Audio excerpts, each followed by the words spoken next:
3, 2, 1, go.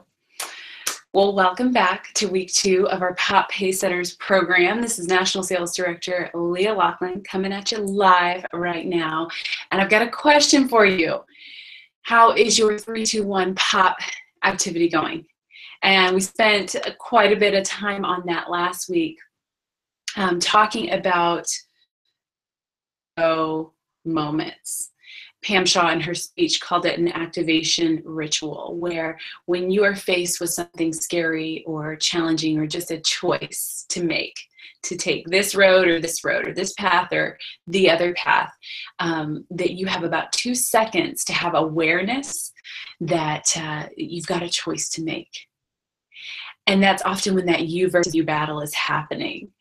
And then you have about 3 seconds to actually take action on it. And that's where we learn to count in our minds, 3, 2, 1, go, or 3, 2, 1, pop. And so I shared with you last week several of my 3, 2, 1, go stories over my Mary Kay journey in an effort to share that for the rest of your journey, that you'll be faced with these choices. I mean, for the rest of your life, forget even Mary Kay, the rest of your life, you're going to be faced with these choices to take this path or to take this path.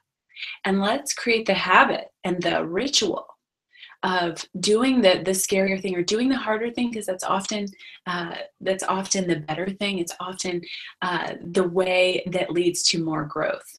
And so how is it going? I asked you guys to post it in our Facebook group.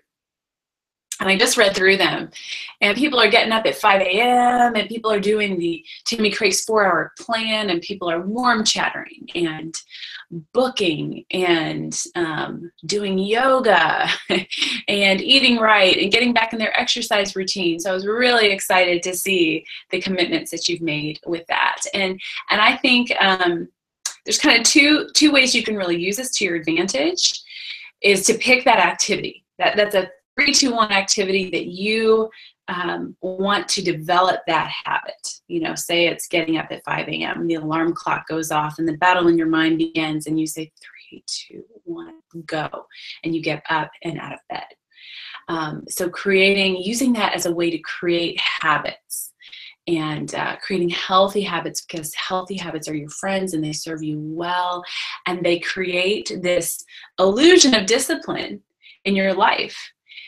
We learned last week that when you see a really disciplined person, what you're really seeing is someone who's trained a few healthy habits into their life.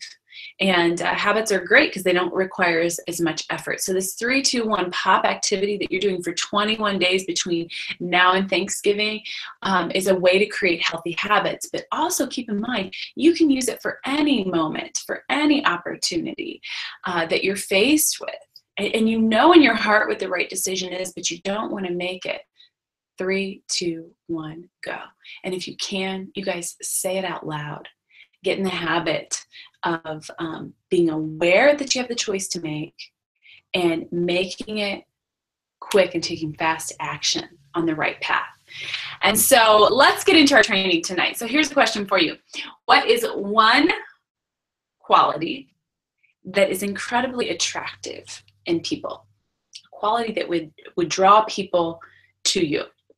And I know there are many, but one of them that I rank pretty high on my list of qualities that are attractive is confidence, and specifically level 10 confidence. And I'm not talking about a cockiness or a haughtiness. I'm talking about an inner confidence that you lose that worry about what other people think. You live more authentically because you're not worried about what people think. You're not trying to put on a show or a mask. You're just fully living out who you were created to be, and fully 100% pursuing your vision without concern of what others think. And so I think we can define confidence in a lot of ways, but that's what I think of. I just think of this woman who's open and free to be who she was created to be, and living her life out loud. And when people see that, when they see authentic confidence, man, that's attractive. People want to be around that. It's energy giving and it's life giving. And we are in a cosmetics business, yes, but more than that, we're in a people business. And it's about drawing people to us and attracting people to us who want to be in our space, both our customers and our team members and the people that we lead. So how do you create level 10 confidence? I actually Googled it just for fun. I'm like, how do you create level 10 confidence? Do you know the first picture that I saw pop up on the very first link in Google? It was our very own Gloria Mayfield Banks. And isn't she the epitome of a level 10 confident woman? And the first 3 posts or entries in the Google search were all connected to Mary Kay.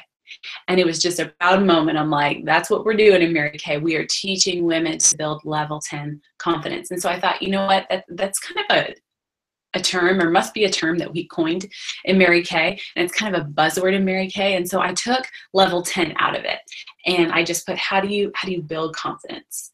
And here is the first answer in Google's opinion on how you build confidence. There's 6 different tips that Google gave.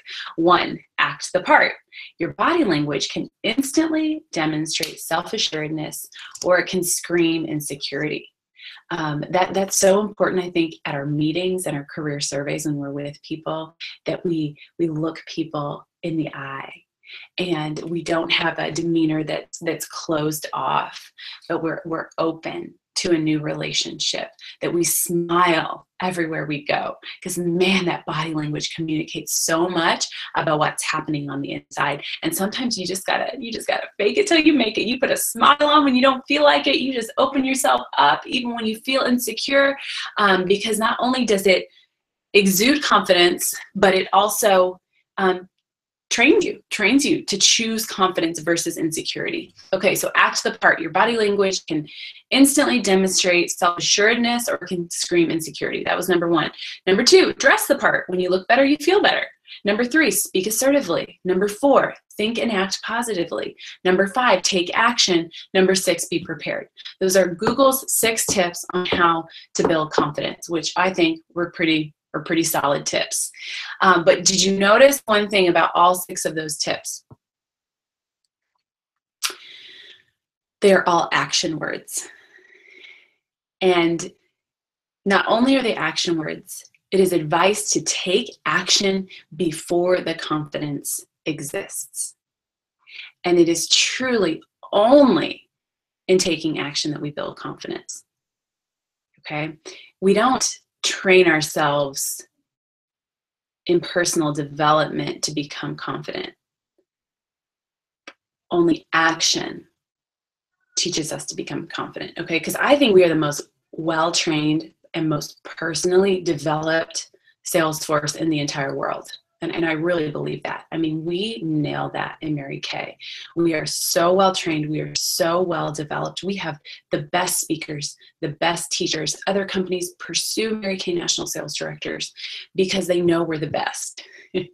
And so we are a well trained, well educated, well developed sales force.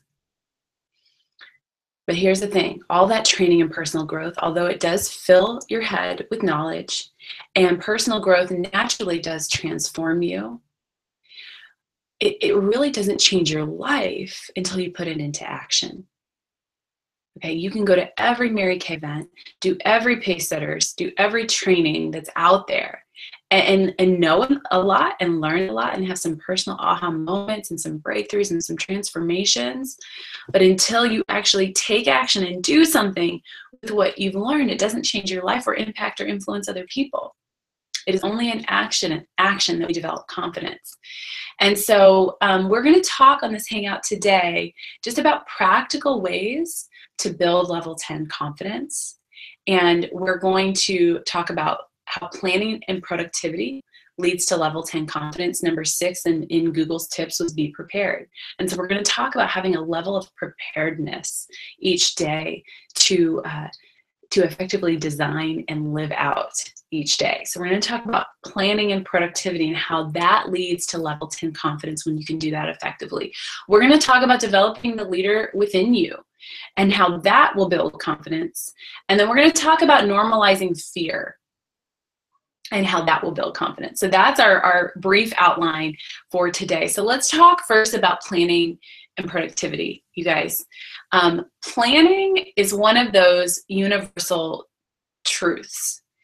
And by universal truth, I just mean everybody says it. Like, you talk to anybody successful, they're all going to say pretty much the same things about the value of planning.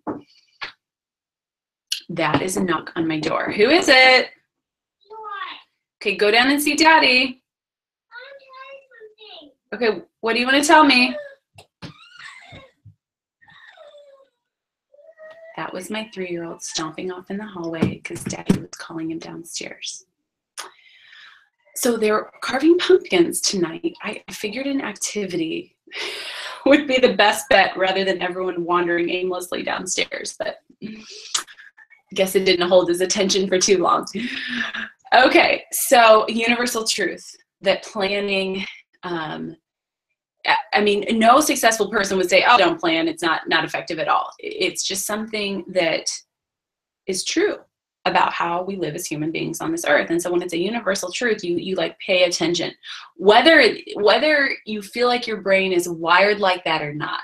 There are some people who love to plan and you've got this, and other people on the other side of the spectrum that resist it a little bit because you like your spontaneity and creativity, and you're your best when you can just flow with your day, and you don't like rigidness or structure. And so I'm going to speak to that in a few minutes about if you're not naturally someone who likes a lot of structure. I do want to address that. And so here are just some quotes, and these just came straight off Google. Just quotes about planning. You guys, a goal without a plan is just a wish. Here's another one. Failing to plan is planning to fail. Here's another one. The woman who is prepared has her battle half fought. Here's another one. Proper planning and preparation prevents poor performance. Nice alliteration there. Here's another one. Planning is bringing the future into the present so that you can do something about it now. Here's another one. Plan your work, then work your plan. Here's another one. Sometimes we need to stop analyzing the past and start planning the future. And you guys, even the Word of God has something to say about planning. In Proverbs, it says, the plans of the diligent lead surely to abundance, but everyone who is hasty comes only to poverty. Jesus himself said, for which of you, desiring to build a tower, does not first sit down and count the cost and make a plan, whether he has enough to complete it? Okay, so we are going to learn how to take this universal truth and implement it into our daily lives. And so, so now let me speak to those of you who prefer spontaneity and creativity, and usually your impulses lead to something good, and you don't flow well with structure. So let's talk about that. First of all, how well is it working for you? And I totally believe that it could be working well, but really analyze that. How well is it working for you? Are the results that you're getting right now in your performance in your business, are they where you want them to be? And if not, what tweaks or changes would you need to make to that? Also, I think, like, don't knock it until you try it. You know, have you ever tried to really design structure and plan an effective day or week? I have found in my experience in coaching leaders who prefer spontaneity and creativity versus structure, haven't tried it long enough, and once they do, actually enjoy the structure that allows for even more creativity. And so don't knock it until you try it. Have you ever tried that? Also, I think you can plan something with a lot of flexibility and spontaneity planned into it. You know, give yourself time for those creative moments. Give yourself time to pivot. Allow some flexibility within your plan. I have planned every day of my life probably since 5th grade. And I am not kidding you guys. In 5th grade, I had a planner and a weekly plan sheet, and I made my lists, and nobody trained me to do that. I think I got the gene from my dad. He's very much like that as well. And so nobody had to teach me that structure. So I've planned my days since 5th grade, but I've never lived a perfect day. And I think that's another important thing to know and consider is, and I think that's another reason people avoid the structure of a plan, because what if it doesn't go perfectly? Or if it starts to go off course, then you feel defeated. Well, I think we just need to let that go. I would rather start with a really good, solid plan and then be flexible to adjust as you go, knowing that every day is going to have adjustments and opportunities to be flexible and opportunities to be spontaneous and opportunities to be creative. So allow that within some level of structure. Okay, so my challenge last week, and this is also on your voucher that you get points for, was to make a 21-day plan. And that was part of the reason this is a part of the Pacesetters, is to just get in the habit of looking ahead and planning out a 4 to 6 week chunk of time. And creating an effective plan where you sort of know ahead of time the days you're going to be working, what you're going to be working on, the days you're going to have off. And creating structure within how you live your life. And so here is my calendar. I started last week on the Friday after our first hangout. And I highlighted 21 days up until Thanksgiving week that I'm doing my pop activity. And that's just what it looks like. And so then I took this and transferred it to my real planner, because that's not my real planner. I just wanted to see October and November together and just highlight out the days. And so I counted up 21, and then I took it to my real planner and stuck them into my real planner day by day. And it says day 1 of 21, day 2 of 21, day 3 of 21, day 4 of 21. I can know where I'm at in my 21-day process. The challenge to do that, to get in the habit of creating an effective plan. And the challenge was to do your 21-day booking challenge and also to your 3-2-1 pop activity, that activity that you want to create a habit, and that it provides the moment of possibly not choosing it, and you're doing your activation ritual that's like, okay, I'm going to do this, 3, 2, 1, go. And you pick up the phone and you dial, or you walk up to that girl in warm chatter, or your alarm clock goes off and you pop out of bed versus hitting snooze. Okay, so that's the goal. Plus then there's the challenge of tracking your IPAs, which also is a part of planning and productivity. And remember, planning and productivity leads to level 10 confidence.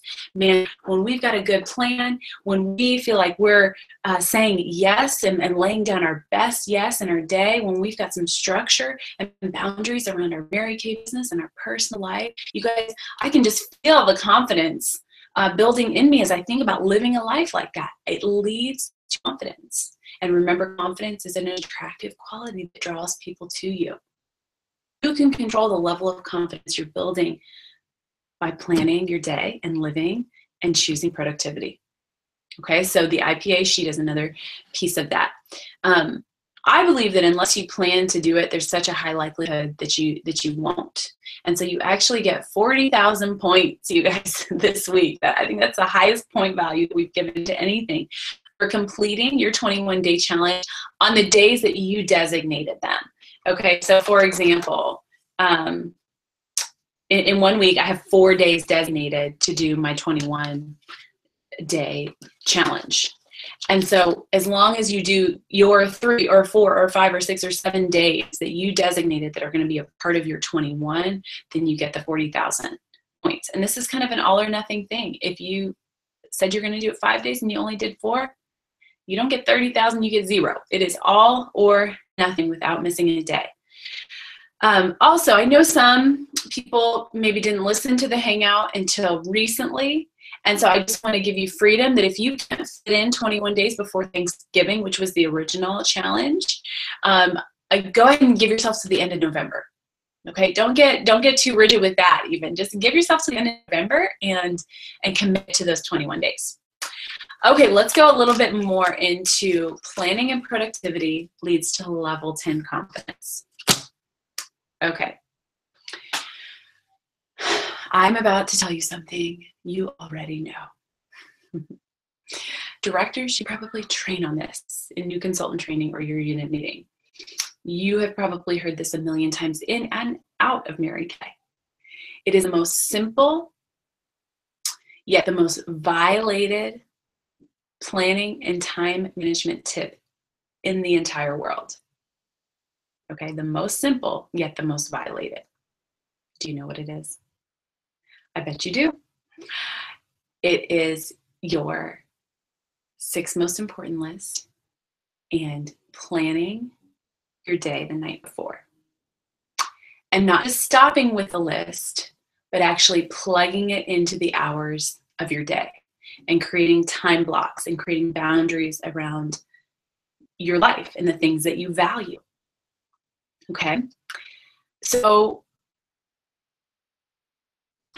when I hear that someone does not do this, I mean, I almost like start twitching. I mean, really, because I know for me, the level of peace it gives me, the mental clarity it gives me, the confidence it gives me to know that I'm living out my calling. I'm tapping out the best of this life. Like, I'm leaving nothing on the table. I'm giving it 110% of me. Like, that's what I think when I'm planning out my day.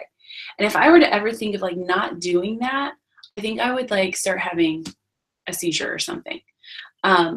Because it's just so a part, first of all, it's so a part of how I live and how I have confidence in the fact that I'm living out and walking in obedience to my calling. And if I were to take that away, there would be just this level of uncertainty and level of just wondering, like, well, am I really doing it? Or, am I walking in obedience? I don't even know what that looks like. It would steal a lot of confidence away from me if I took that little habit out of my life. And so if it's not how you roll right now, I just want to invite you to implement this one thing. And I think, I know I saw this on the 21 day or the 3-2-1 pop activity that you're doing for 21 days. Somebody posted this that I'm going to plan my day the night before. I think that's an awesome 3-2-1 pop activity to do, to start getting in the habit of planning and designing your day. And here's why we don't do it, or here's a reason why I think we don't do it, is because what's easy to do is also easy not to do. Okay, let me explain that statement, because it sounds obvious, it sounds simple, but it's profound. What's easy to do is also easy not to do. So it's easy, guys, it's easy to just sit down for a few minutes, figure out, do a little quick brain dump, or maybe you've already done that a few days ago, kind of figure out like your boundaries around your business and your life and what you need to do, and just plug things in. Okay, this time I'm going to do this, and this time I'm going to do this, and this time I'm going to do this, and you're just designing that day and what that looks like before you go to bed. So it's easy to do, but the things that are easy to do are easy not to do, because we almost miss how profound they are and how effective they are.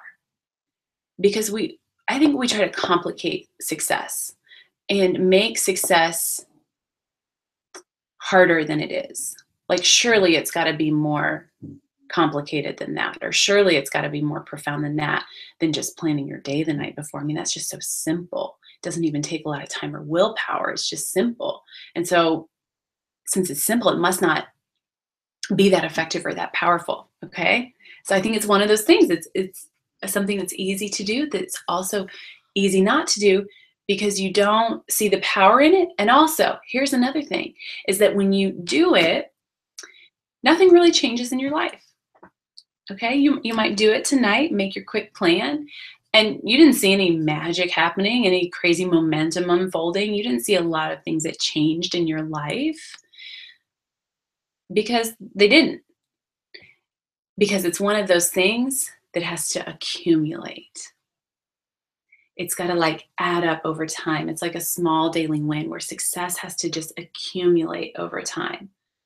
Okay, so this week, if you plan every night before you go to bed, your life's not going to change. Your business is not going to change. Not much will look that different, except you might have a level of peace and confidence that you're really,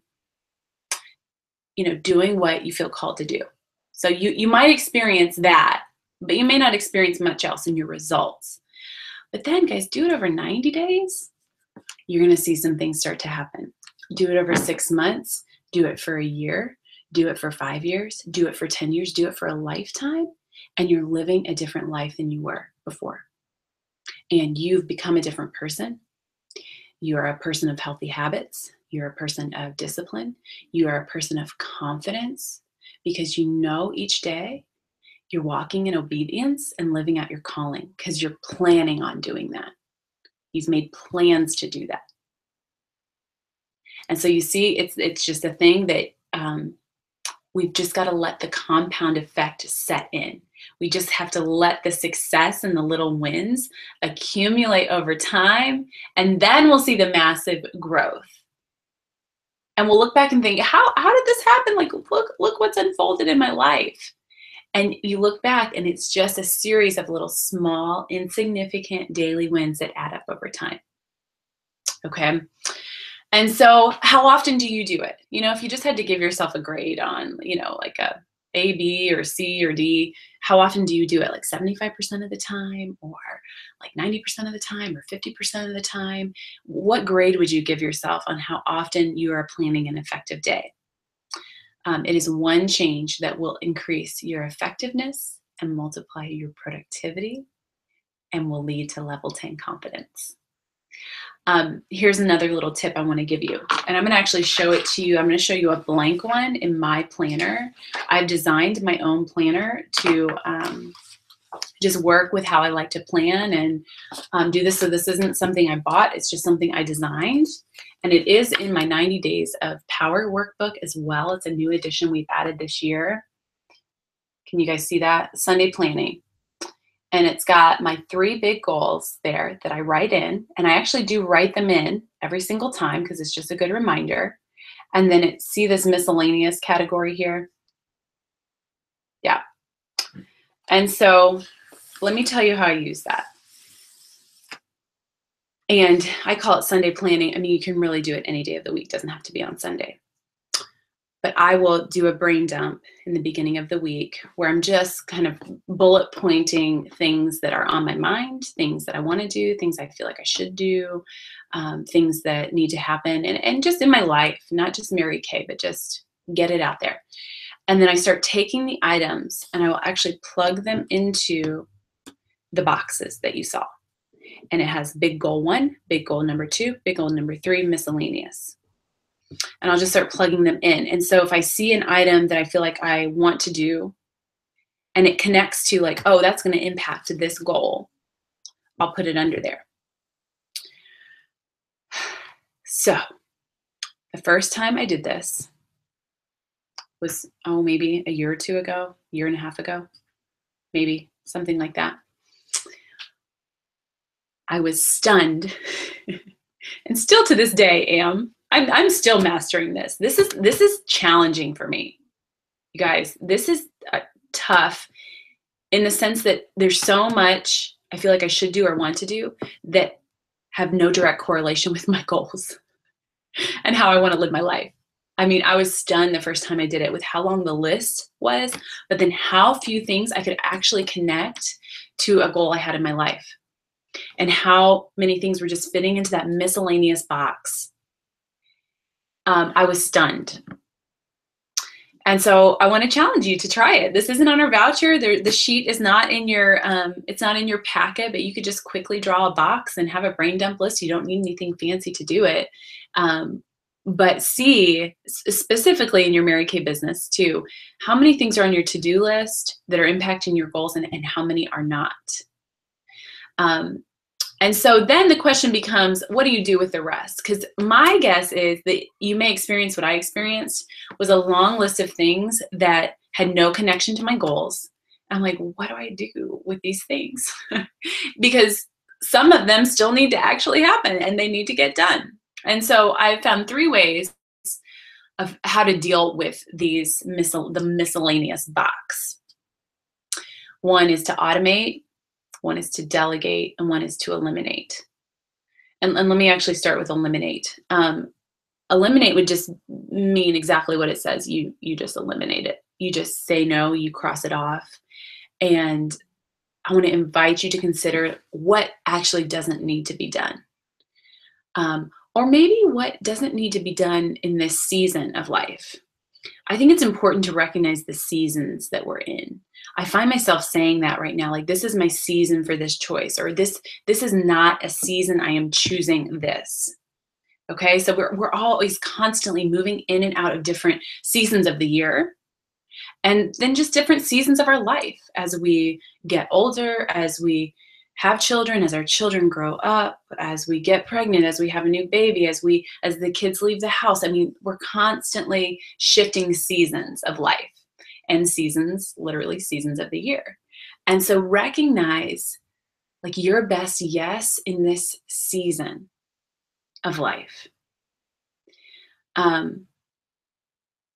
Looking back at my 5 years as a director, one thing I'm so grateful for was recognizing that season and that window of being newly married with healthy parents and a husband who was really busy with his own thing. No children until the very end of my directorship. And I just recognized that season for what it was and for the simplicity that it was. I think I heard a national sales director say, life will never be more simple than it is in this season of life that you're in. Like, things will only grow in, I don't even know the word she used, but I just think of like a little bit more complicated.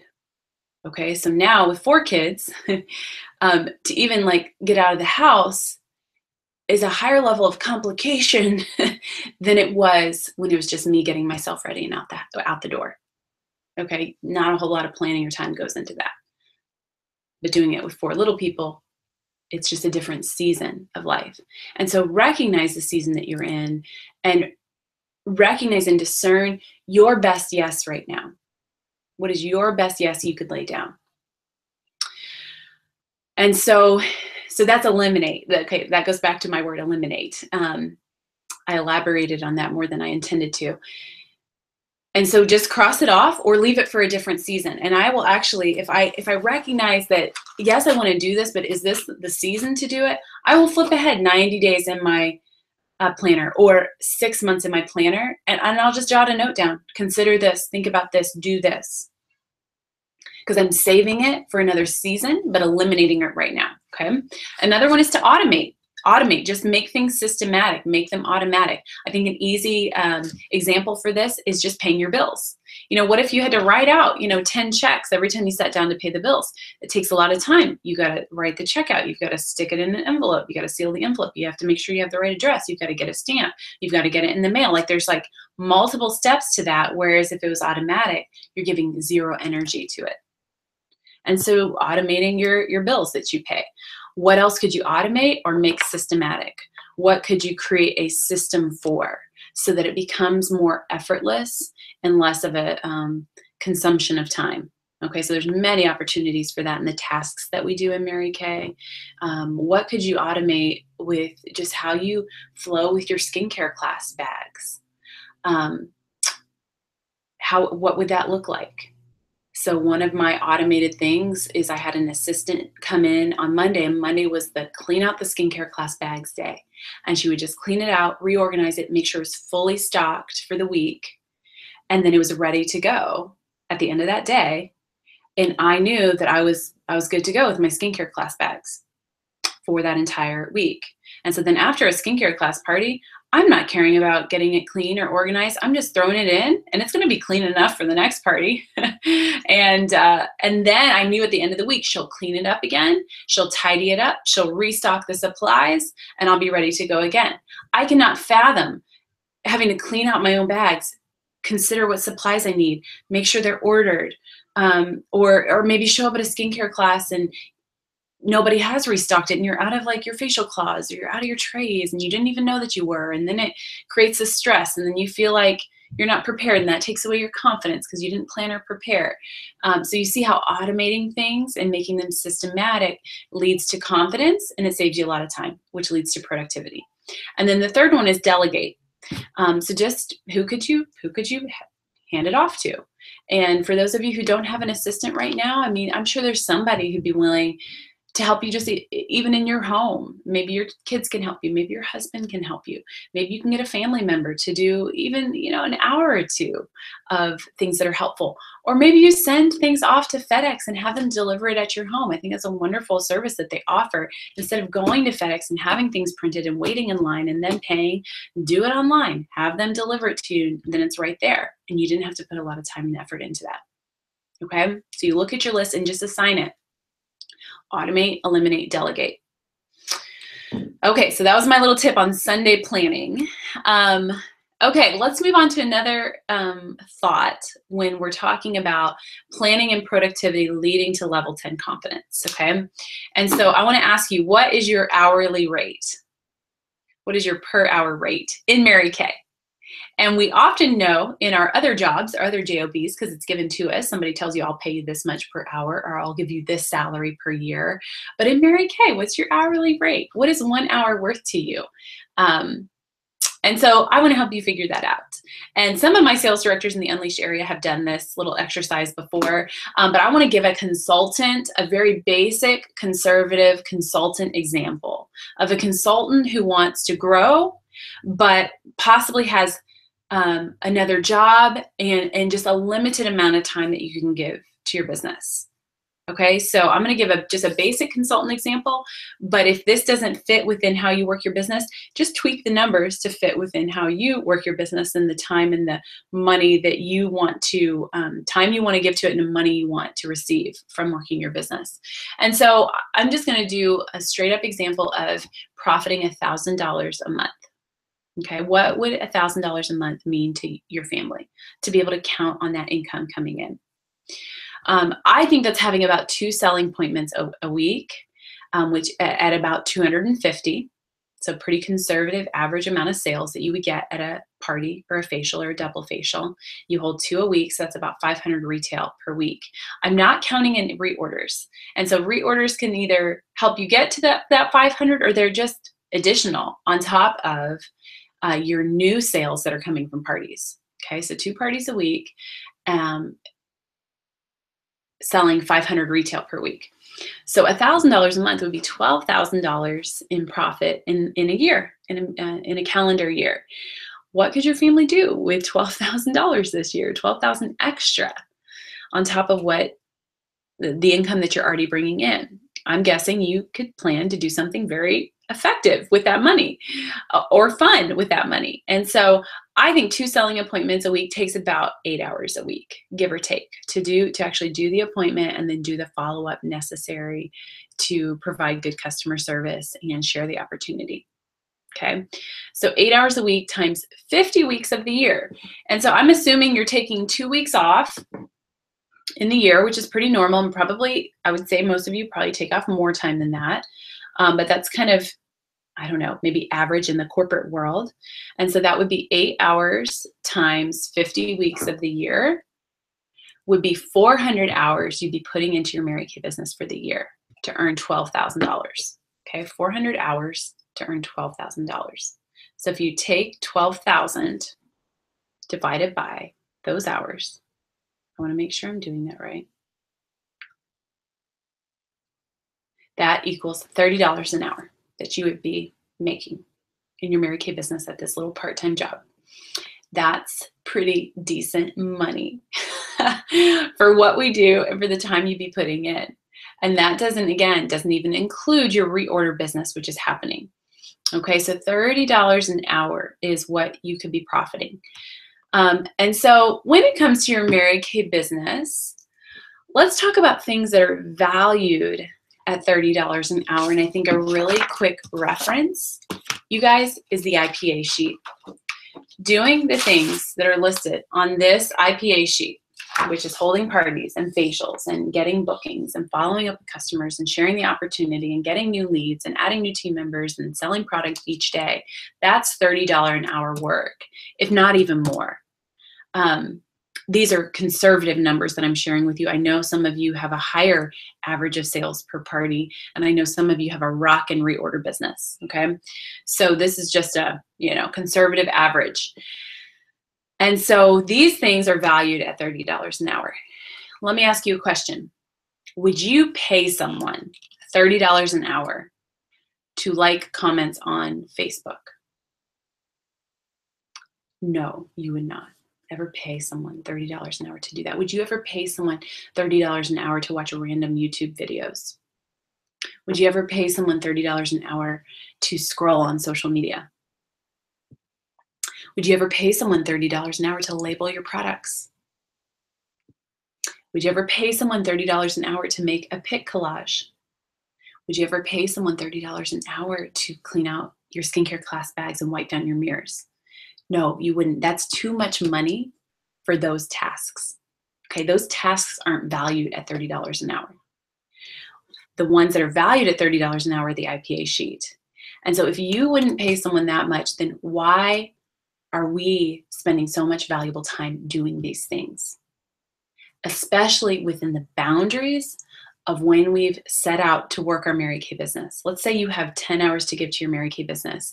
That means you would want to be doing 10 hours of IPA stuff with no room or space for any of the things that I just mentioned, because it's not worth your hourly rate in Mary Kay. You have the potential to make $30 an hour or more, much, much more in your Mary Kay business. So do the work that's valued at that level and start saying no, or eliminating or automating or delegating the things that you would never pay someone that much money to do them. So why are you doing them?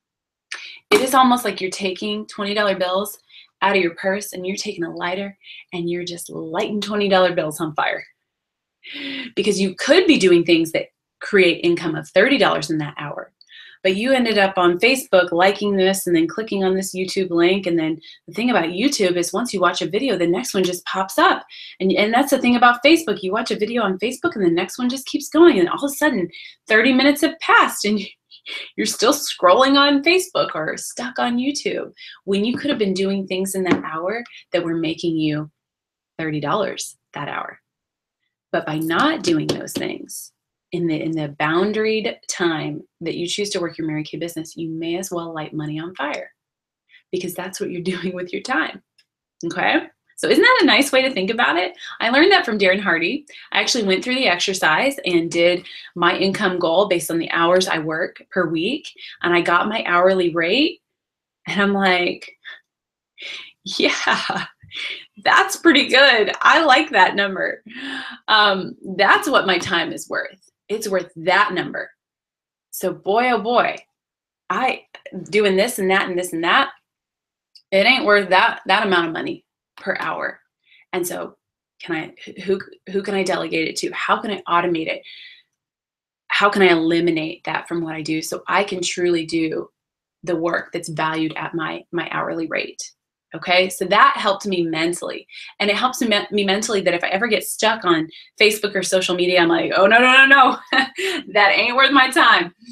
And it helps me mentally to shift and pivot to the things that are worth my time. It helps me as I plan my day to truly do things and invest time in the things that are valued at my hourly rate. So I hope that mentally helps you to start saying yes to the things that are making you that $30 an hour or more, and start saying no to the things that are just lighting $20 bills on fire in your time.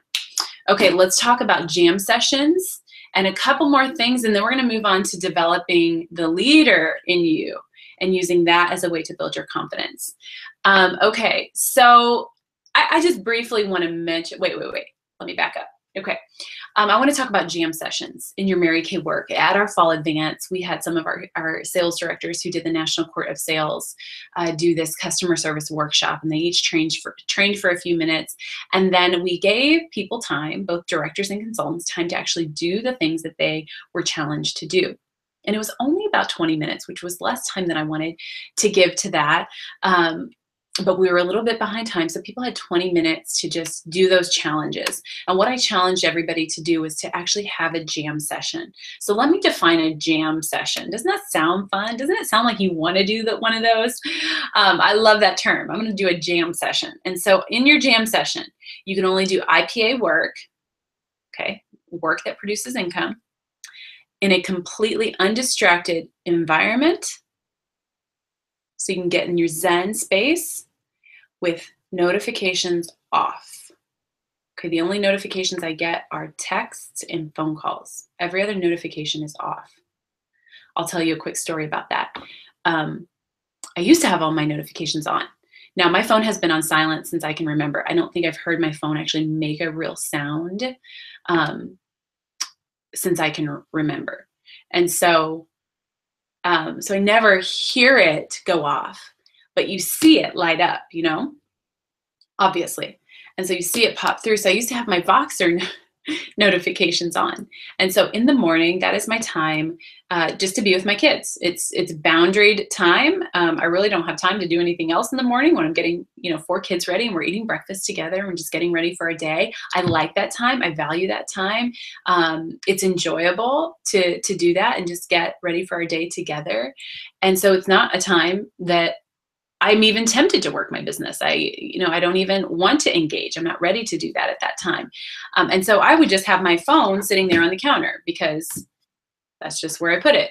And it would be sitting there and I'm just buzzing around the kitchen, getting things ready, eating breakfast, and I see it light up, and I just did not realize the impact that had on my brain, you guys, to see it light up. Because when it lights up, you just naturally look. You're not even meaning to look, you just look. And then you're like, oh, what's going on there? And then it tempts you to engage. But even when I'm not tempted to engage, it's still just a distraction. Sometimes it felt like I was like, somebody had like a machine gun and they were like nailing me to the wall. I'm like, oh. And it just gave me this sense that I'm behind on the day. And man, I have a lot to catch up on. And what am I missing? And it just gave me this distracted state of mind. And the peace that came when I just turned my notifications off and the lack of distraction that came with that was so freeing. And so during your jam sessions, you can't have all these notifications buzzing in and popping in because it's a distraction. I learned this from one of our sales directors who will actually send out texts in airplane mode and send them all out and then turn airplane mode off and then they deliver. And she does that so that she can just send them all out without having the distraction of people replying. Isn't that a great idea? So that boom, you can just hit it hard, kill a bunch of texts, get them all out at once without the constant influx of replies or just texts from anybody. Okay, so again, it's a chunk of time where you're doing an income producing task in an undistracted environment with your notifications off so that you can literally just dial, text, follow up, call. You're just doing it one after another without getting distracted on the social media or clicking the YouTube link or replying to a random text. You're just killing it for that time frame. Okay, so that is a jam session. And jam sessions are designed to sprint and then recover. Because you can't jam session all day. Our brains aren't prepared to do that. We don't have the willpower. We're not even made to work like that, okay? So you sprint and then you recover. And then you sprint and then you recover. And you can design your day in jam session chunks where you're doing X amount of work or activity, but then you're recovering and having a break and maybe doing something doesn't require as much focus and willpower. I often just go get something to eat or make a cup of tea, or just walk outside for a moment and just to let my brain kind of have a break. And then you hit it again with your next jam session. And so I want to encourage you to use that concept in planning your Mary Kay days and in time blocking your Mary Kay time. You can imagine how productive you could be when you do this. You could get more done in less time when you really learn to work like this, where you sprint then recover, okay? And so there's this magic number, you guys, that everyone who's successful talks about, and it's 4 hours. Okay. In the book, The One Thing by Gary Keller and Jay Papasan, they talk about finding your one thing that makes everything else easy or unnecessary, that produces the most growth, and doing it for 4 hours a day, every working day. We even did this interview with Jay Papasan, and he even said, 2 hours a day is still effective for people who aren't able to give that to their business. But the goal essentially is to find that one thing and then time block it out and focus on that one thing. Okay. Then Darren Hardy, he's the one that teaches jam sessions, and he trains on doing 3 90-minute jam sessions in a day. What does that add up to? 4 hours. Our very own Tammy Craig, what is her plan? It is the 4-hour plan of customer calls, booking, coaching, and then sharing and recruiting. And so there's something about that 4 hours that maybe you could grasp onto if you're in a place where you can put 4 hours into your business right now. And if you're not, maybe start with 2. But there's just something when successful people all across the board start saying the same thing, that's when you like perk up and listen. Like, okay, what are they saying? All right, they say this is valuable. Okay, they're super successful and I want to be where they are. Okay, I'm gonna follow in their footsteps and start on that path. Okay. I briefly want to touch on developing your skills. You guys filled out that full circle worksheet where you went through those different categories and you rated yourself on a scale of 1 to 4 on your mastery of that skill. It's right here. I saw a lot of them from our consultants and our directors and our Go-Get directors to see how you rated yourself. And then for anyone who sent this to me, I asked, what's the one that's highest priority, the one skill that's highest priority that you want to develop that would make a difference in your business? And I encourage people to identify what that was. And then once you've identified that one skill, I know you're going to be tempted to pick like 5 or 10, but just pick one skill that would increase your effectiveness at your Mary Kay business, whatever that is, pick it and then just go to school on it. I mean, become a student of whatever that skill is.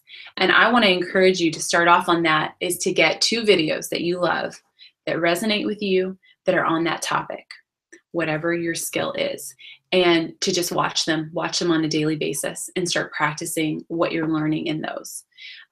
There were some key CDs over my years as a sales director that I use, and I could probably quote you different parts of them because I listened to them so much. I mean, repetition is our friend, you guys.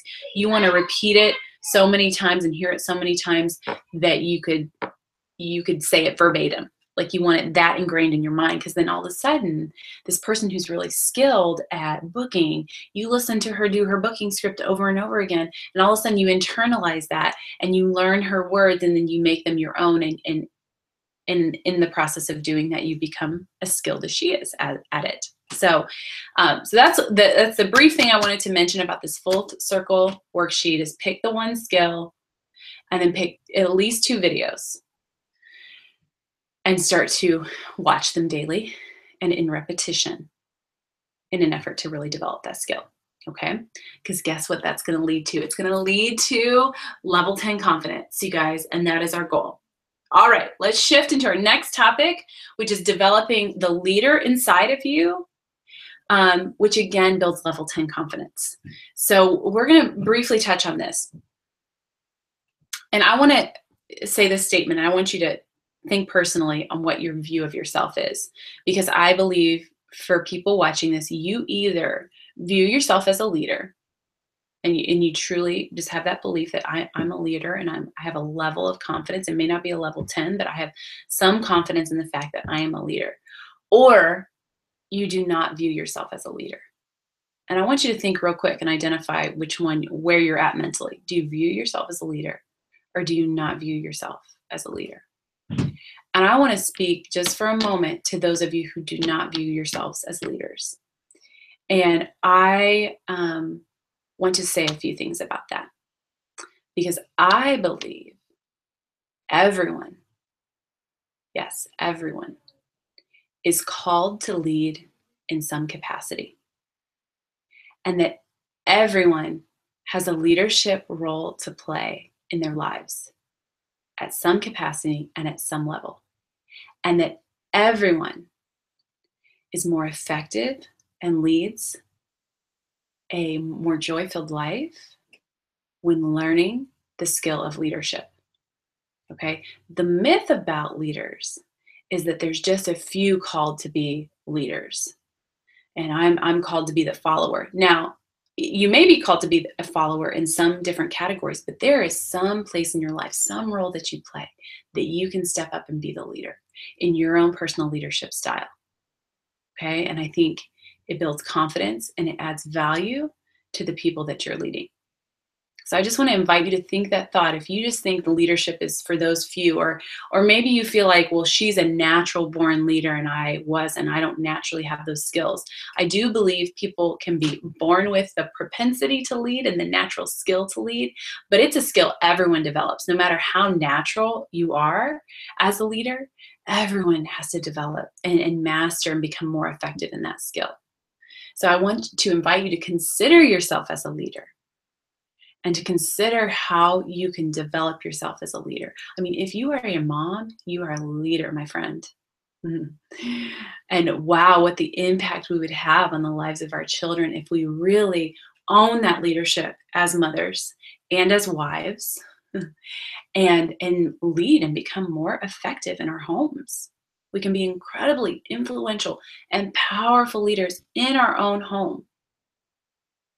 Okay? And I think we have the responsibility to develop ourselves as leaders, even if you don't have an official leadership title. And so that's one thing I wanted to say about leadership. Now I want to shift into more of the mechanics of it. And I think the biggest area of growth that I recognize in my unit, in our national area, and possibly in all of Mary Kay, is the opportunity to share more with more people. We're good at doing faces. We can burn through some faces and sell some product. An area of growth is in sharing the opportunity with more of these faces and with more of these customers and sharing more effectively. Consultants, you're only 15 parties away from DIQ. Did you know that? Like if you have 0 team members right now, you're only 15 parties away from DIQ. When you get 3 career surveys and or guests booked at every party, you're only 15 parties away from submitting for DIQ. And I hope that mentally helps you. And I hope you can really just view this in some way like a numbers game. Not that we view people as numbers, but just play the numbers game and get those 15 parties booked. At every party, hold yourself to the standard of getting at least 3 career surveys and or guests to meeting booked. And that equals 45. If 1 out of every 5 sign, out of that 45, you have 9 new team members. And right now, we're in a window of opportunity where DIQ qualifications is 8. DIQ with 8, it used to be 10, now it's 8. Okay, so it's a window of opportunity to move a little bit faster in your Mary Kay business. Okay, and so here is my challenge, you guys, is that everyone, regardless of where you are, even sales directors, would fill in this jacket in October. Do you know how happy I would be as a national sales director and the director of my unit if everyone filled in this jacket this month? Do you know what would change in your business? Do you know if you're not in the habit of doing this? Now I know some of you are and you've mastered this, but for those of you who haven't really truly mastered sharing the opportunity in large quantities and a short period of time, this would change a lot. You're not as far away from Red Jacket as you think you may be. You're not as far away from DIQ as you think you may be. DIQs, you're not as far away from directorship as you think you may be. Directors, you're not as far away from that next level car as you think you might be. Increase this number and everything around you increases in your business. Okay, so that's my challenge, that everyone could fill in this jacket. And there are 15 spaces, sharing the opportunity with 15 people.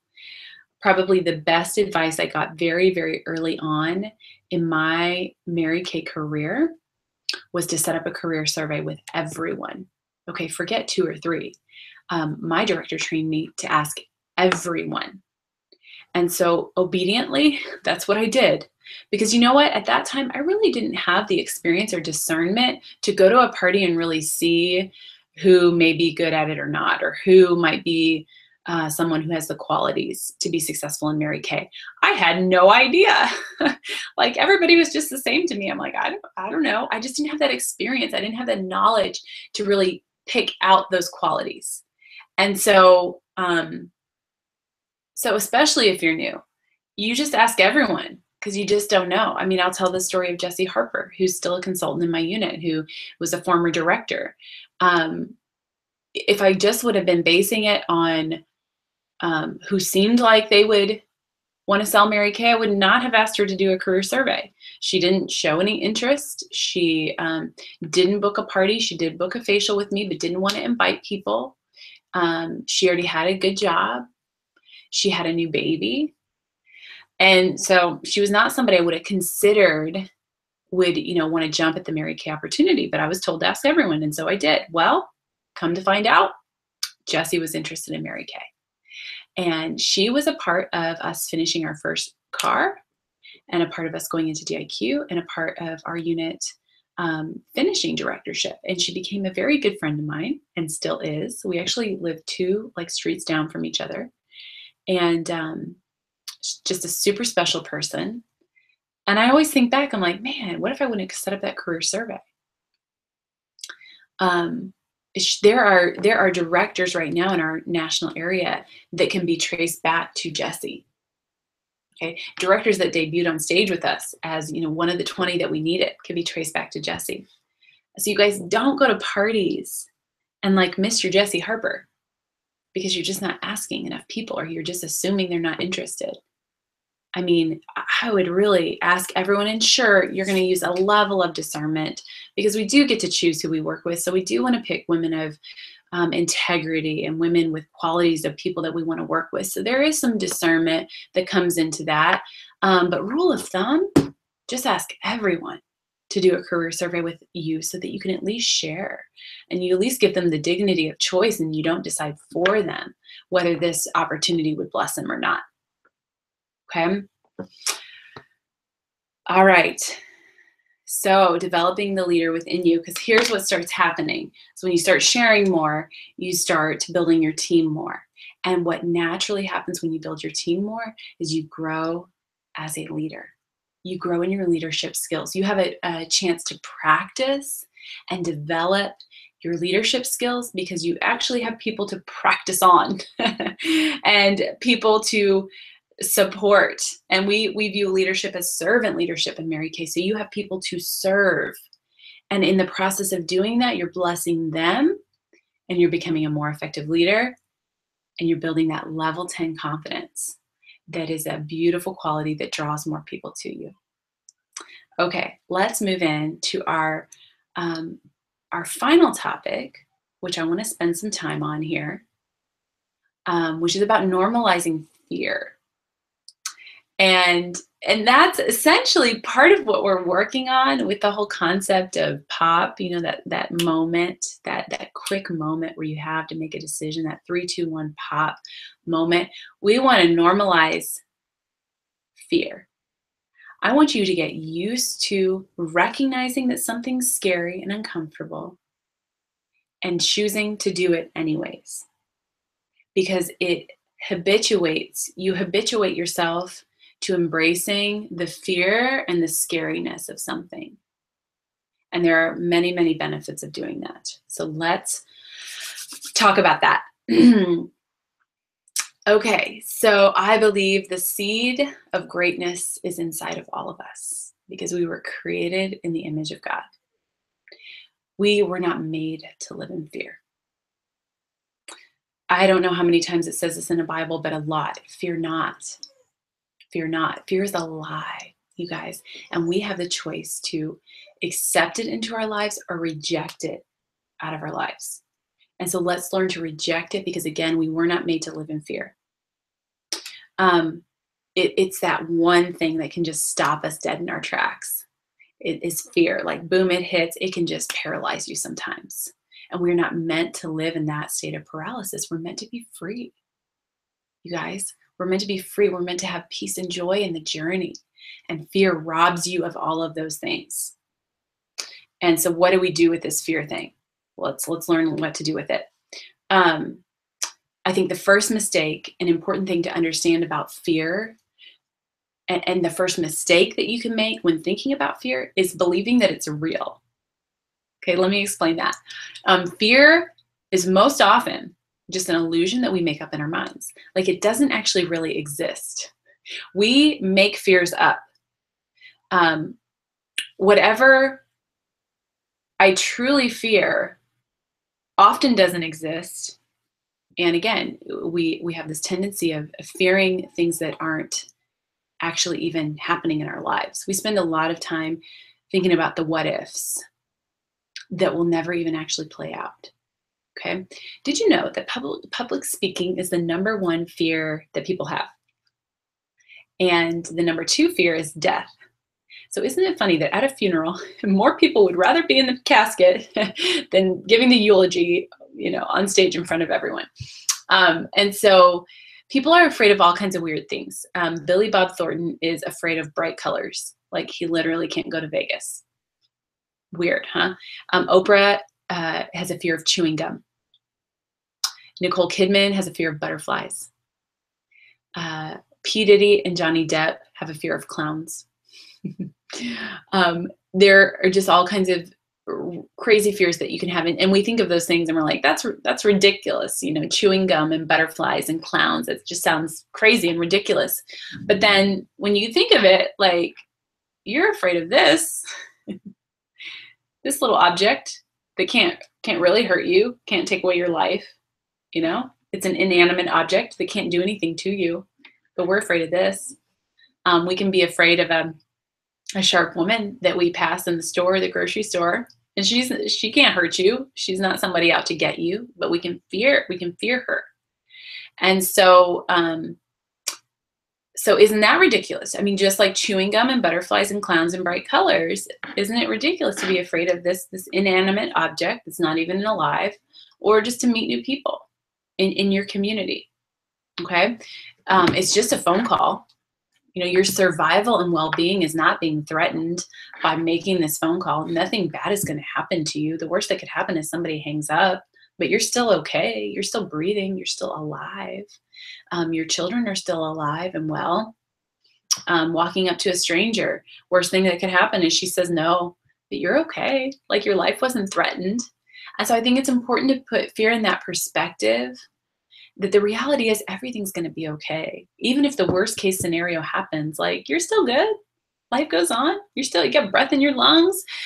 Your heart is pounding blood. And so let's remind ourselves of that reality, and know that, like, the fear is often just an illusion that we're making up. One person sees a dog and sees a threat if they have fear, of animals, or fear of a dog. Another person sees that dog and sees love and comfort and safety. Okay, same dog, two opposite perspectives. Someone sees this phone, and man, I see my phone as a tool. It is an effective tool to live a good life and to be productive and to connect with people. Like, people are in there. and I want to get to those people. And I want to talk to them. I want to hear from them. I want to connect to them. I want to serve them. And so I see it as a tool to be able to do that and to live out my calling. Okay. Other people see it as something that weighs 10,000 pounds, and they like don't want to touch it or pick it up. And surely they don't want to dial a number. And if they do, they really don't want anybody to answer. Okay. Same phone, two different perspectives on it. You see a sharp woman when you're out and about. One person could view her as a new relationship, someone she can serve and add value to, someone that could be a part of her customer base or a part of her team. Okay. Another person sees her and, trembles, and she's a threat to be feared. Okay, so let's start choosing our perspective. Which would you rather have of your phone? I think you would rather see it as a tool to connect with people, to bless people, to add value to people, to build your customer base, to build your team. Let's start choosing that perspective over a fear perspective. Because remember, we're not meant to live in fear. Fear is a lie. And it's an illusion that we make up in our minds. And so here's 4 little things about fear that I hope will help you put it in perspective. Number 1 is we only fear the fear, not actually the activity that we think we're afraid of. So let me explain that. They did a study of this, and the example was skydiving. And they took these novice skydivers up in an airplane with heart monitors to just test their anxiety level as they were doing this activity. And as they expected, as they're getting into the plane and going up higher and getting closer to jumping out of the plane, I mean, heart is racing and anxiety is increasing.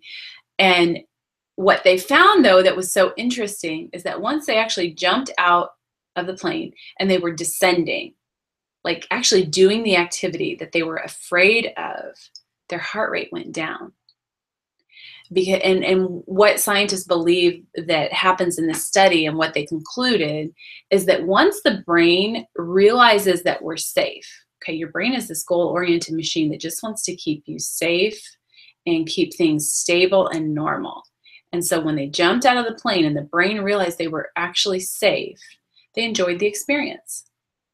And so they didn't actually fear the activity, they were afraid of the anticipation of it. They were just fearing the fear of it, and actually enjoyed the activity. And I have found that to be so true in my Mary Kay business, is that the anticipation leading up to the booking calls was much worse than actually making them. Because once you make them and you connect with 1 or 2 people and you're doing your dials that you want to do and you're doing what you said you would do and you're following through and you're walking in obedience and you can mark it down as a daily win, it actually feels really good. And it's very, very satisfying. And so don't get in the habit of just fearing the fear for no reason. Most likely the actual activity that you're afraid of is really fun. I experienced that with my skincare classes. I was terrified to do skincare classes. Cliff would have to give me pep talks. He would have to drive me to these parties and give me pep talks. So I would just get out of the car and go hold the party. And he'd be talking me into doing it. And I found that once I got there and kind of got ready, I enjoyed it. It was fun. I connected with people. They liked the product. 99% of the time is a really positive experience. I had a couple off parties that were weird and frustrating, but for the most part, it was a positive experience and I had new friends. And so all that fear leading up to it, I mean, how unnecessary is that? How unnecessary was that for me to just have all that fear leading up to an activity that actually, once I got into the flow with it, actually was very, very enjoyable. Okay. Number 2. Okay, so the first one is we only fear the fear. And the fear of the anticipation is worse than the activity itself. And often we find that the activity is actually enjoyable. Okay, number 2. You can live as a coward 99% of the time. All you need is like 1% of courage. And so you've heard before that like it just takes 20 seconds to be insanely courageous, or 20 seconds of insane courage. And if you did that just a few times a day, just for like a minute or 2 a day, it would produce wild results, you guys. And this is our 3, 2, 1 go, our 3, 2, 1 pop, that you're just making these key decisions in key moments of your day to do the thing that's scary and do it anyways. And having that 5 seconds of insane courage to pick up the phone and dial, to walk up to the stranger and introduce yourself, to walk up to the front of the room at your unit meeting, to walk up to the front of the table at your skincare class. Because once you do that, your brain realizes you are not actually threatened and your heart rate does go down. And so you don't have to be brave all day long. You can be scared and afraid most of the day, but if you just choose to be courageous for these little tiny moments that just go pop, they're there and then they're gone. The growth you will experience in your life will blow your mind. You would kill it this year if you just continue to choose those courageous 3, 2, 1 pop moments. Okay, number 3, here's a big one, is to shift from outcome to just the task. Or another way to say it in maybe more Mary Kay terms is to shift from the activity, the results to just doing the activity. I think observing athletes is just a wonderful way to learn this and to learn from this, that champion athletes and professional athletes, how effective they are under pressure. You know, we sit on our couch and watch them on our TV, and we're more nervous than they are, and they're actually experiencing it and having something. You know, they've got their heart on the line and their career on the line, and we're sitting there in our couch just shaking with nervousness as we watch them perform. But they're calm and cool because they're just focused on the task that they have practiced and performed a million times. And they've done it a million times. And so they just follow through on that task, that activity that they've mastered with almost, I would guess, and I've read this about some athletes, with not really considering the outcome. They're just doing what they've been trained to do. And so how do we apply this in our Mary Kay business? Well, don't focus on the yes or the no, just make the dial. Okay, don't focus on the result, just do the activity. Don't focus on what she's going to say to you when you walk up to her. Just take the step and start walking. And hi, my name is Leah, and introduce yourself. And don't get too caught up in her response. You guys, I think before you've mastered and have truly mastered the skill of booking, that it's better to set an activity goal versus a results goal. So for example, instead of saying I'm going to get 2 bookings a day, you would say I'm just going to make 20 attempts. And that would be for someone who hasn't quite mastered that skill or has a little bit of insecurity in the skill of booking. Just focus on the actual activity rather than the result. And I think that helps to take the pressure off and helps to alleviate some of the fear so that you go through and finish the activity. Okay, my 4th tip on fear is just to face it repeatedly. And that's what we're doing in this Pop Pacesetters. We're just facing fear repeatedly and choosing to walk in it and to do it. And you want to habituate yourself to fear. So here's an example with the military. They take what is terrifying and they make it normal for their soldiers. They take young boys, you know, sometimes even teenagers, and they get them used to bullets flying and bombs and dangerous situations and a lot of pressure and a lot of stress. They basically become habituated to that. And in the process, they become warriors. Amy Gamboyan shared this quote that I shared on social media and in Voxer this week. He said, under pressure, you don't rise to the occasion. You sink to your level of training. And I thought that was so profound. And this was a Navy SEAL who shared that quote or who said that. And then he went on to say that's why we train so hard, is because they've got to be prepared to not rise to the occasion. And I know we would like to think that we're going to, you know, rise up and be the hero, but normally you're going to sink down to just your skill level, and you're going to sink down to the level of preparedness that you've created up until that point. You're going to sink down to your level of training. And so that's what we can also do in Mary Kay. And that's why we train so hard. That's why we do these Pacesetters and these events, so that your skill level increases. So in moments of opportunity, you've got that skill to fall back on. And so the military, they take these young boys, they make them warriors by habituating them to fear and to stress, and they put them under incredible amounts of stress over and over and over again, to the point that fear becomes normalized. Okay, well, thankfully in Mary Kay, we don't have to do training like that. Again, we just have this little phone here that we have to dial. We don't have bullets and bombs flying over our heads, you know. I'll choose Mary Kay. I'll stay in Mary Kay and sell Mary Kay versus some other career opportunities that are out there. And so how can we apply this concept to our business? And I think a way is just to habituate yourself to the thing that scares you. And I remember the first time that this happened in my Mary Kay business, and it was with booking.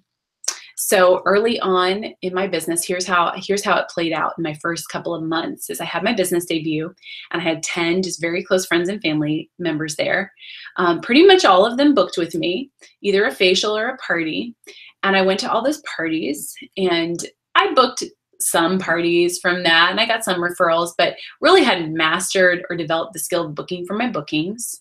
And so I kind of had this power start, and then looked at my date book, and they all were gone, and my date book was empty. And so there came this moment where I knew I had to get on the phone to book more parties. And I was just terrified. I mean, it was like dreading it all day. Even when I was teaching at school, I'm like, oh, I have to go home and like make booking calls today.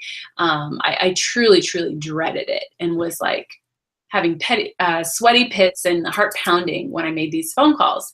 And so I never really got over that fear for a couple of months, and then ended up going, so I would do it, but I really wasn't like overcoming the fear. And I think it's just because I wasn't doing it enough. So anyways, I go to seminar, and I heard this idea to get 100 no's in a month. So to get 100 people to say no to me. And I don't know why I really latched onto that, but I was like, yes, I'm going to do that. And for me, it was like reverse psychology. I think that's why it worked for my brain, because I felt like I was still accomplishing something, even in the disappointment of the no. And I am just such a checklist person that give me a checklist and I'm going to check it off. And so just give me that checklist and I'll do it. And that's what it was for me. It was just this little, I found this grid of 100 little boxes. That's all it was. I found it randomly on the computer, printed it off, and I would check off the no's I would get, and also track the yeses I would get. And so normally what would happen when I would do booking calls is I would get a no, and it really did feel like rejection. And it was disappointing, and I didn't like the icky feeling it gave me. And I often would stop after I would get a no. I didn't just stay on the phone and push through that. And so what getting 100 no's did for me is it kept me on the phone, and it kept me habituating myself to something that was scary to me. Like I just kept doing it over and over again. I was habituating myself to the fear, and in the process developing the skill too. And so that month that I did that, I got 67 no's. So I never reached my 100 because I got a lot of yeses too. And it was those 67 no's, you guys, was more rejection than I had ever gotten in my entire life. Yet what happened was I went on target for my car. Me and my personal team did $11,000 in production that month. We went on target. I had received my highest commission check ever that month. And a couple months later, or the next month was in DIQ. And then a couple months after that, had earned a free car. And had exceeded my teaching income and was on my way to becoming a sales director.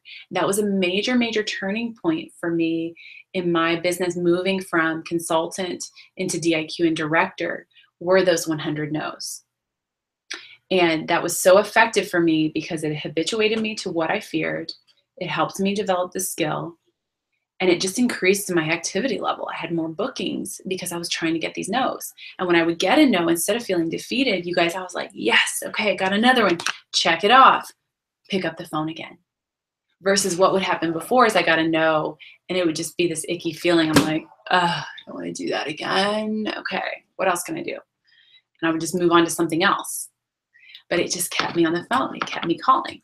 And with the no's came the yeses. And I got really good at it. And you guys, after that month, I swear to you, after that month, it lost its power over me. Like this was not scary to me anymore. It lost its power on me. I was free from fear of the phone and fear of calling people. And after that, I didn't care. I'd call anybody. I didn't care if they said no. It wasn't a big deal. I was more comfortable. I was more confident on the phone. And you could have woken me up in the middle of the night, and I could have gone through my script and I would have been fine. So it normalized what was scary, habituated myself to fear, and the fear lost its power. over me. And so what is your greatest fear right now in your Mary Kay business? And how could you habituate yourself to that fear so that it loses its tight grip on you? And so you can be free from it. You can be free and be confident and have more joy and peace in the journey because you're not living in the ickiness and the heavy burden of that fear. Okay? All right, you guys. So I got a couple more things here as we wrap up. I'm kind of really switching gears here, and I want to talk about bees, specifically the bumblebee. Of course, that is so iconic in Mary Kay, and so beautiful how she made that our mascot, if you will, the bumblebee, where scientists studied this bumblebee and said that its body is too big and its wings are too small. It shouldn't be able to fly. But the bumblebee didn't know, and the bumblebee flew anyways. And Mary Kay wanted that to be a symbol of what women can do and the potential that we have, that even with our limitations and our fears and our challenges, we can still fly anyways. And I think it's just such a beautiful picture of a woman's potential. And so the bees literally in this world are in harm's way right now because of a variety of different reasons. And we have a couple who is a director and her husband who have been active in supporting this organization called Bee City USA. And they're helping to protect the bees because they're being threatened. And I believe it's 1 out of every 3 to 4 bites of food that you take is because of a bee. Like, bees are such an important part of our food chain. And so to support this organization and to support this couple in our Unleashed National area, our goal is to raise $1,000 to contribute to the organization who's trying to save the bees. And so would you consider donating a part of your profits? Would you consider giving to this organization? The link to donate is on the vouchers. And we've got a flyer we're going to post that's our goal to raise $1,000. And then there's also more information in your packet about the bees. And so I just wanted to share that with you guys and invite you to participate. And then I want to close with a few thoughts. And here's a quote that I want to share with you. It says that life is not made up of minutes or hours or days or weeks or months or years, but life is made up of moments. And you must experience each moment before you can truly appreciate it. And so I love that quote, and I chose that quote because I recently read it, and a new affirmation after I had my daughter Lydia, who's now almost 5 months old, shortly after she was born. And I don't know how I thought about this or how it came to me, but I started saying every moment is an opportunity. It was just a personal affirmation I would say in my mind and something I would use to coach myself. So every moment is an opportunity. The language you use in your mind and the things you choose to say to yourself have the biggest impact on who you become and where you go in life. There's a beautiful quote by Grace Keohoho. She says that the words that follow I am will come looking for you. They will come to find you. So I am tired, tired finds you. I am overwhelmed, you will live in a state of feeling overwhelmed. And that quote, I think, is such a beautiful example of how our words have power and they have meaning. And so let's learn to use words that are affirming. And so one affirmation is every moment is an opportunity. Every moment is kind of a pop, if you want to connect it to this Pacesetters. Every moment just it's there and it's gone. It sort of pops in and pops out.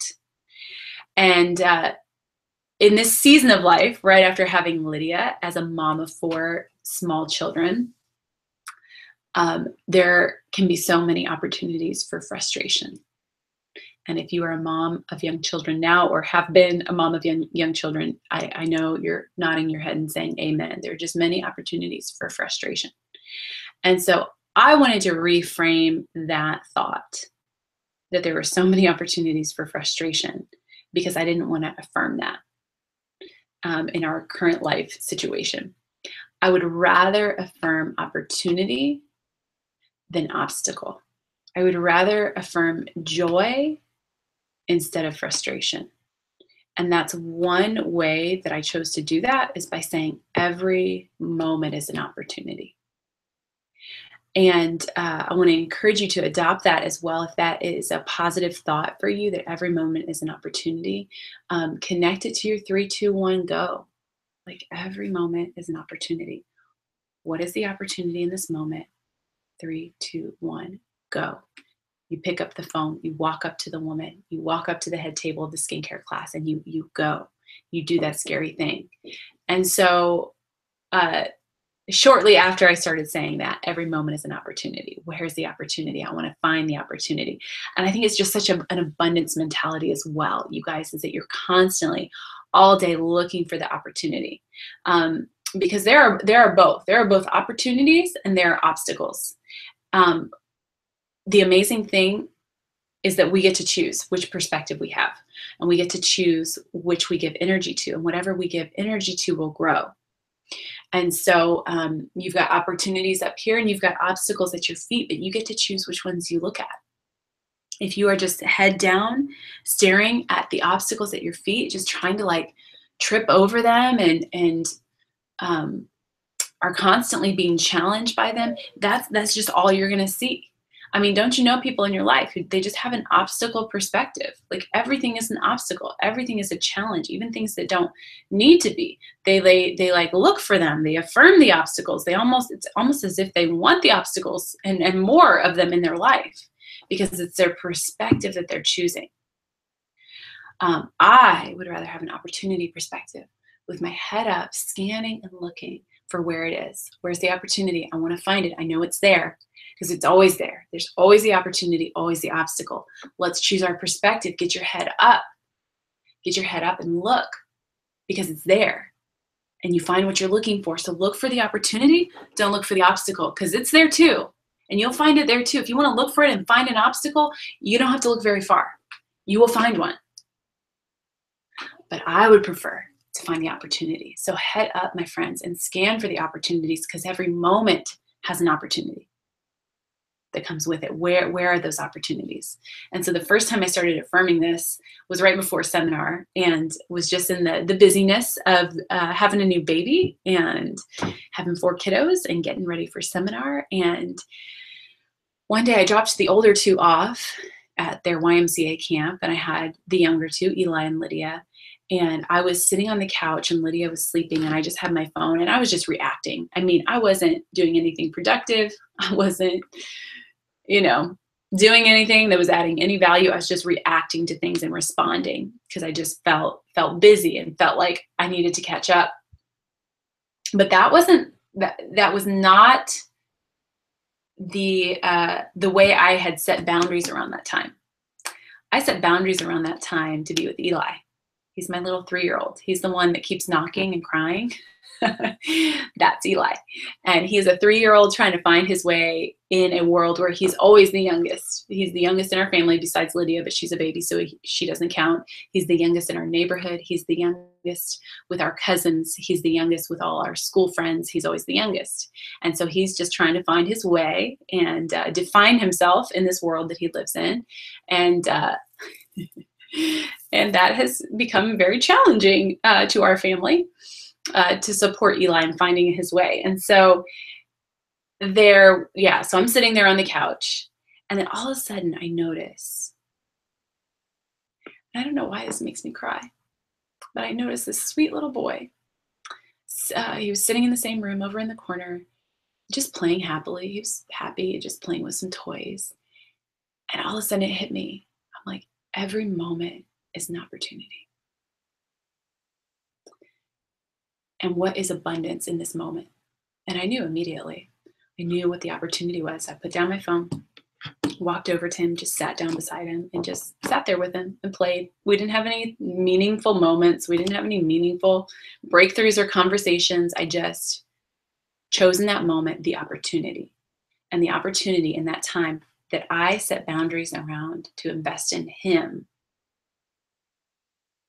I wanted to walk in obedience with and see that opportunity and say yes and lay down my best yes to that opportunity. And so what if we lived our lives like this? What if at every moment we were looking for that pop, that little opportunity to lay down our best yes and walk in obedience? What if we learned to say under our breath, every moment is an opportunity? Every moment is an opportunity. 3, 2, 1, go. Guys, look for them because you will find them because you find what you're looking for. Okay, my friends, you guys have a powerful week.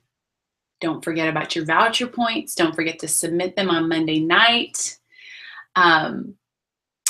3, 2, 1, pop, my friends. Can't wait to hear about the opportunities that you're laying down your best yes for this week. All right, love you guys. See you next week.